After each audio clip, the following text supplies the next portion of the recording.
اگر دعا کافی ہوتی تو محنت کا حکم کیوں دیا گیا ہے؟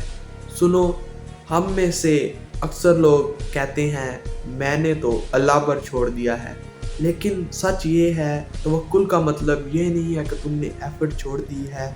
اسلام ہمیں یہ نہیں سکھاتا کہ بس ہاتھ پر ہاتھ رکھ کر بس ویٹ کیا جائے۔ نبی کریم صلی اللہ علیہ وآلہ وسلم نے فرمایا try your camel then the trust اللہ۔ دعا ضروری ہے لیکن ڈسپلن بھی اس دعا کا پروف ہوتا ہے۔ جو انسان وقت پر اٹھتا ہے، اپنی رسپانسبلٹی پوری کرتا ہے، تو پھر بھی اللہ پر ٹرسٹ کرتا ہے، تو اللہ اس کے راستے خود ایزی کر دیتے ہیں۔ تو آج فیصلہ کرو، یو ول پریئر اور you will work, this is real توکل۔